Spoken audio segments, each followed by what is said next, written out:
A OMS volta a declarar a Mpox como emergência de saúde pública de importância internacional. A doença, que era conhecida como varíola dos macacos, já havia alcançado o nível mais alto de alerta em julho de 2022. Em 2024, o Brasil já registrou mais de 7.200 casos de febre oropouche. A doença, que antes estava restrita ao Amazonas e a Rondônia, espalhou-se por 21 estados. O Ministério da Saúde confirmou 2 mortes por febre oropouche na Bahia, sendo as primeiras mortes registradas no mundo. Todo mundo se fudeu! Que é isso, meu filho? Calma! Ciência. Olá, eu sou Letícia Sarturi, sou cientista, mestre em imunologia e doutora em biociências e fisiopatologia. E este é o Escuta Ciência.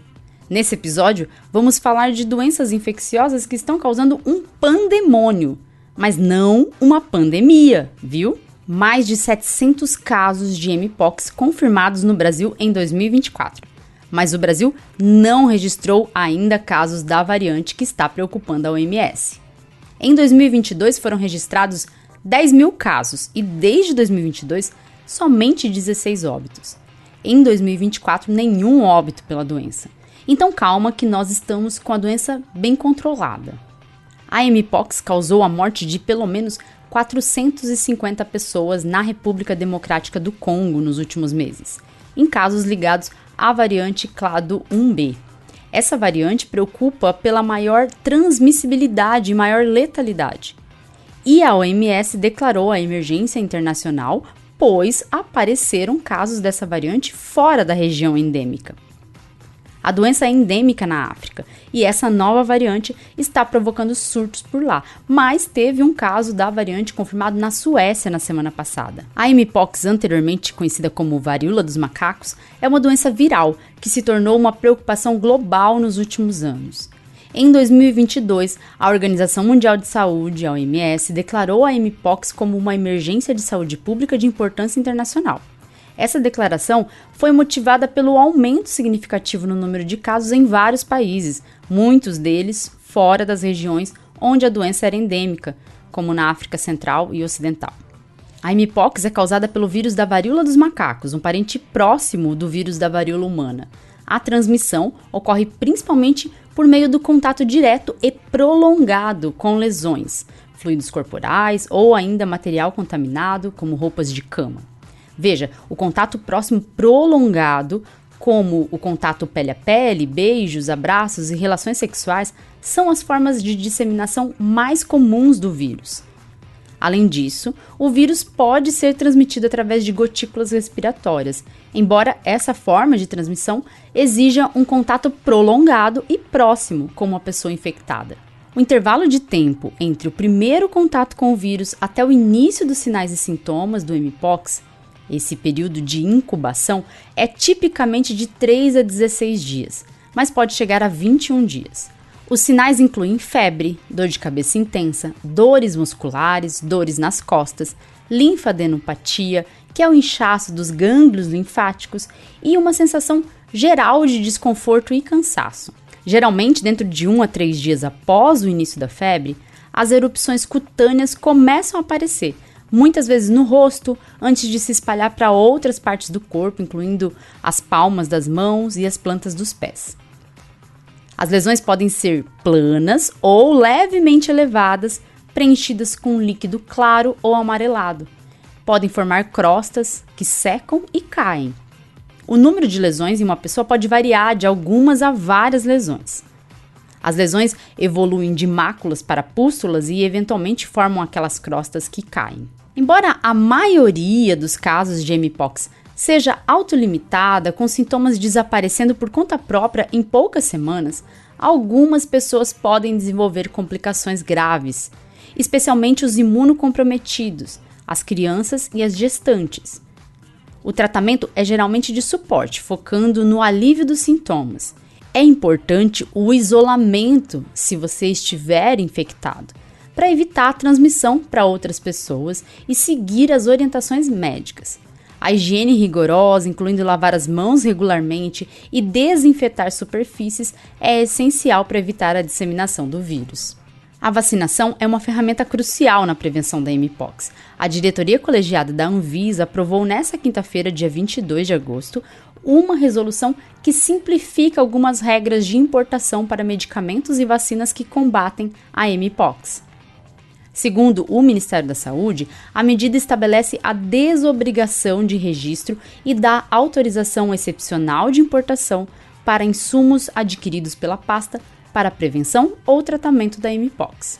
No entanto, ela só vale para fármacos que já tenham sido aprovados por outras autoridades reguladoras internacionais, autoridades que estejam listadas na resolução da diretoria colegiada recém-aprovada. As vacinas utilizadas para a varíola humana se mostram eficazes contra a Mpox e são recomendadas para pessoas em risco, como aqueles que tiveram contato com casos confirmados ou que trabalham em ambientes de risco.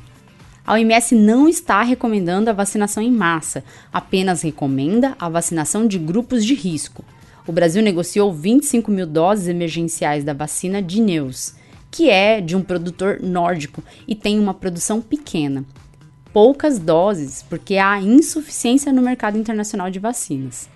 Os grupos considerados de risco, e para os quais a vacinação foi preconizada em 2023, foram pessoas que vivem com HIV/AIDS, profissionais de laboratórios que atuam em locais de exposição ao vírus, além de pessoas que tiveram contato direto com os fluidos e secreções corporais de pessoas suspeitas.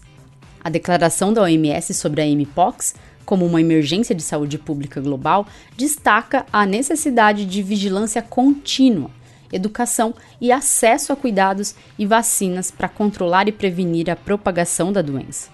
Mas não temos uma pandemia de Mpox e dificilmente se tornará uma pandemia, então calma. E como se não bastasse só a Mpox, o Brasil está vivendo um surto de febre oropouche. Que maravilha! O oropouche é uma doença causada por um arbovírus do gênero Orthobuniavírus, da família Peribuniaviridae. Mas nós vamos simplificar e chamar esse vírus de Orov, que é a abreviatura. O Orov foi isolado pela primeira vez no Brasil em 1960, a partir de amostra de sangue de uma bicho-preguiça capturada durante a construção da rodovia Belém-Brasília. Desde então, casos isolados e surtos foram relatados no Brasil, principalmente nos estados da região amazônica, mas também há casos e surtos em outros países das Américas Central e do Sul. A transmissão é feita principalmente pelo inseto conhecido como Culicoides paraensis, o maruim. Depois de picar uma pessoa ou animal infectado, o vírus fica no inseto por alguns dias. Quando o inseto pica uma pessoa saudável, ele pode transmitir o vírus. Uma análise feita em junho de 2024 pelo Instituto Evandro Chagas, em Belém do Pará, detectou a presença de anticorpos contra o vírus do oropouche em 4 recém-nascidos com microcefalia. Então pode ser que ocorra a transmissão vertical da gestante para o bebê, mas as limitações do estudo não permitem dizer se as malformações neurológicas foram causadas pela infecção. Os sintomas são parecidos com os da dengue: dor de cabeça intensa, dor muscular, náusea e diarreia. Então tem que ficar esperto, tem que ficar esperta para procurar atendimento médico. E para se prevenir, infelizmente não tem vacina, mas você pode evitar o contato com áreas de ocorrência e também ou minimizar a exposição às picadas dos vetores, usar roupas que cubram a maior parte do corpo e aplique repelente também nas áreas expostas da pele, fazer a limpeza de terrenos e de locais de criação de animais, fazer o recolhimento de folhas e frutos que caem no solo e usar telas de malha fina em portas e janelas. Isso tudo para prevenir que você tenha o encontro com o mosquito transmissor. Esse aumento no número de casos de febre oropouche pode estar relacionado às mudanças climáticas causadas pelo aquecimento global e a falta de preservação ambiental. Isso tudo faz com que o mosquito e os reservatórios do vírus saiam de seus habitats e fiquem mais próximos de nós. A Mpox também é uma zoonose, também tem reservatórios animais.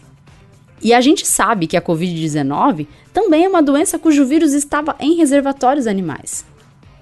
O vírus influenza H5N2, que causa a gripe aviária, agora saltou de aves para mamíferos e tem humanos também tendo a doença, mas pelo menos ainda não temos transmissão entre humanos. Mas olha, acho que estamos vendo motivos de sobra para a gente entender que é preciso cuidar da natureza e do clima. E para isso acontecer, dependemos da redução da emissão de carbono e, é claro, da preservação ambiental.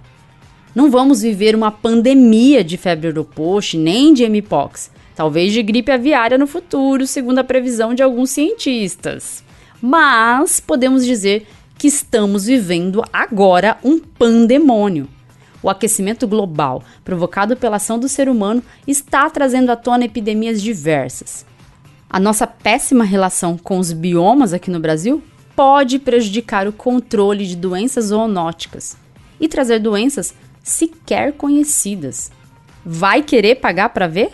Eu não. Escuta ciência. Tchau, tchau e até o próximo episódio.